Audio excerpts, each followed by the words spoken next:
Okay, so I have a picture I want to enlarge. It's this horse here, right? So, first step is to measure what it is by what it is. So, it's about 5 over here. So, we're just going to write down a 5 so we don't forget that. They're probably going to be laughing. Anyway, over here is about 4. We'll just write down the 4 so we don't forget. So, what we want to do here is we want it to become an 8 by 10. So, what we need to do is we need to double it in size. And the way to enlarge it is with gridding. That's also a way to draw realistically. So what we're going to do is we're going to make the grid 1/2 inch because we always want our larger grid to be an inch. So what you have to do is you have to go here, go back onto the side, and you go 1/2 inch and you draw little tick marks on every 1/2 inch, which I am doing right now. I feel uncomfortable because I am not saying things, but that's not important. Okay, and then we'll also do it down here so that we can connect all the lines. We'll just do this so that it's faster. We don't have to draw dots while we, after we connect the lines and stuff. Oh, wait. Okay, so now we just draw the lines and we need to make sure that everything's parallel so that the lines are straight so that we don't screw it up. Right, that makes sense, huh? Yeah, of course it does. That's because I'm a genius. Okay, that's actually a lie. Don't take my word on that. Do not quote me. You should have this part out. Okay, so we just, you just speed it up, that'd be cool. Oh, I didn't just it. Oh no! Okay. Oh, maybe it's just okay. Line. Ooh, yeah, it's okay. Line. Oh no. How do you know that you're holding the ruler parallel? Because it's parallel to the edge of the paper. I mean, this paper is not very parallel, but over here, this is straight. And if you hold it here, if it looks straight, it's straight. Does that make sense? Mm-hmm, that makes sense. Okay. Okay. I hope I did that right. Could you also look at the edge right here and see where it lines up and then you'd know it's parallel? Sure! That works. It does. See, look, it looks parallel, so why not? I've done this so many times that I do it automatically by accident. So it gets easier the more you do it. Yes, definitely. Okay. So now we have the grid for our horse. It looks good, right? They're all squares-ish.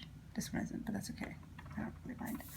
Alright, so these are the 1/2 inch squares. So over here we need to do the regular inch. So we have the 8-ish by probably 10. I'm just going to pretend it's 10. So we mark every inch.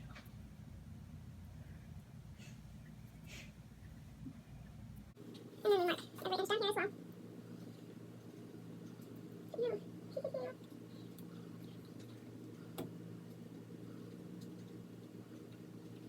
Okay. So then we just do the same thing that we did with the 1/2 inch with the inch. Don't touch me. Wait.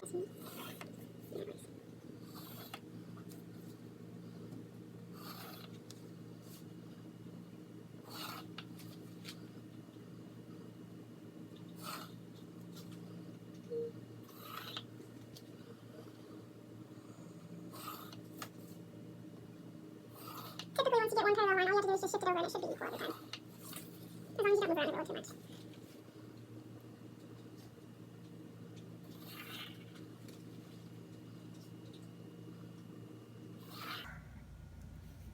Do you ever mark it at the top and the bottom with tick marks and line up the tick marks? Yes, you can. It just depends, but this way works just like the other kind works. But that way you can also guarantee that it's more uniform.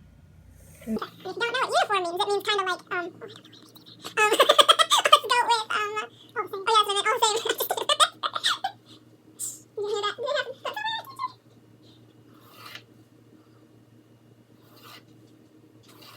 Do you want me to, Actually start on the horse to enlarge it.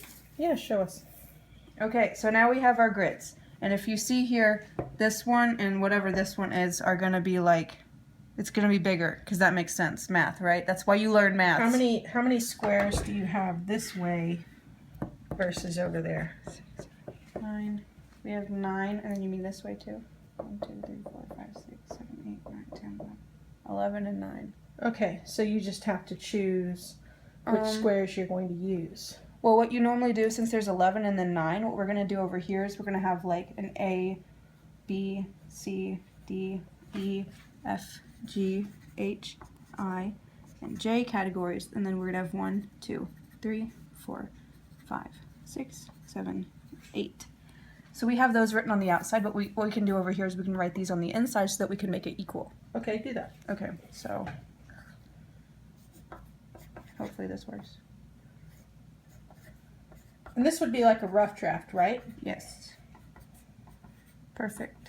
And then we have the 1, 2, 3, 4, 5, 6, 7, 8. See, it works out. And so what we'll do is we'll start with a certain letter and number combination. So which one do you think we should do? Probably E4. Yeah, let's do E4. Can you point to that one? E4 is right here. The one, because that one has variety, and I don't want to show you one that's just lines. Okay. So E4, it'll be this one right here. So we just draw the same way that we see it as we do on the other one. The horse has blue eyes, that's why it looks weird. And then we just go down, back up. Normally what you can do is you can just start in a corner and work yourself around, but over here there's like nothing.